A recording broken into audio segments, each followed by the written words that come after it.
Hola, my name is Ninthul and welcome to a new episode of Let's Build a MKP Park. Today is the first theming episode of this series. I'm starting the theming phase of the Gates of Time, which I would like to remind you, this is the first area of the park. Where here is located the entrance of the park and it has a reverse launch coaster. So today we are going to start creating the centerpiece of this area, which is the tower, which is surrounded by the coaster and is visible from the entrance of the park from every point in this area. So I consider this building as the centerpiece of the area. It's going to be probably the tallest building in the area and should be visible from every perspective. So that fits pretty well to me as a centerpiece. And as it is a centerpiece, I'm going to use this episode to explain you my techniques to create the centerpieces of my park. But before talking about the techniques, I will explain a little bit again the theming of the area, which is Ulduar in World of Warcraft, some kind of Ulduar in World of Warcraft. I'm going to modify some aspect like the snow in the original Ulduar. I'm going to replace it with sand for this time area, but I'm trying to keep the style of the area as similar as possible to Ulduar, because I really like that style, and I really love that raid in World of Warcraft. I think it was in Wrath of the Lich King expansion.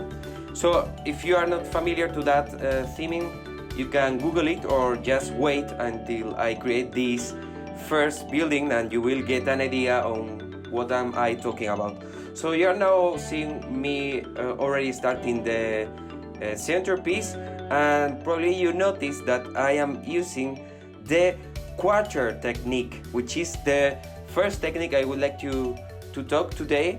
And this technique is mainly build only a quarter of the building. If the building is going to be visible from any perspective, you can use this technique easily, because you just have to create 1/4 of the whole building, and then when you think that quarter is fine and you want to check if it fits, if all the walls and so on are properly aligned, you can do so. Just copy the current work and then rotate it and repeat that process with the half of the building you already have, and then you copy and rotate, and then you got the full building. If that building is okay to you, then you just have to undo what you did and continue building. If it is not to you, you just undo what you did and modify what you think it's necessary to modify. So that's mainly the technique I'm going to use, and you will see me the whole episode doing that. I'm starting from the basement of the building, and I will finish with the top hat of the building. So I will be back at the end of the video to talk about the final result of this centerpiece building, and also about the second technique I used to create these centerpieces. ¡Hasta luego!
Alright, I am back.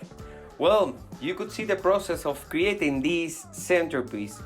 I hope you understood what I explained in the first part, and you saw the work I have done. I think it's pretty clear, and I would like to talk a little bit also about some side techniques I'm using with these main quarter techniques. One of them is the so-called, I would say, version control technique, which means if I'm going to, if during the process of building, I'm going to modify something because it's not really clear for me how it's currently looking like, I select the whole work and I copy it and save it as a different building, and that is a safe version of the work. So that work I have done is not lost, and those pieces may have in the future a different purpose. It can be used for making walls or for making houses in an area, and it's work you have already saved for the future. So I think that's also really useful. So that's one side technique. I also would like to talk about the colors. I have changed the colors of the coaster. I give more a goldish style, and also the colors of the buildings, they will be dark, but they will have those yellow points to create the contrast. And I would like also to talk about the creation of the the hourglasses. I have learned that word for this episode. I think I found a really nice option to create these hourglasses. As you saw, I used two street lights, and I think 1 or 2 pieces per to create those hourglasses. It looks nice, and they also look nice at night, but I have deactivated the lights because I'm going to give a different lighting than that light point has. So I think that was really nice, and to be honest, I at the beginning of the episode I had no idea on how should I create those hourglasses, and I think I found a really nice way, and I will replicate that work for the light points of this area. And there is one more thing left. I have talked to you about the quarter technique, and I have also talked to you about the safe versions. And there is one technique more that I think is really important, but not so many people use it, and I think it makes the buildings much better. And this technique is the rotating floor technique, or this is how I call it, and I will show you how I do this. But it's easy. I just select the different floors of a building. I can do this with the centerpieces, and I rotate the floors to have them different angles. And it's something really simple, but you will see the result is much better, and not only better but more realistic. So I think that's something that can be useful for many of you guys and girls. If you want to make realistic construction, you can use this quarter technique and complement that technique with the rotating floors technique. You can rotate the floors, you can just adjust where each floor is located, and you will get a really good result. So that was all for today's episode. Thank you so much for watching, and if you like the content, please subscribe to the channel, and see you in the next episode of Let's Fill a MKP Park. Adiós.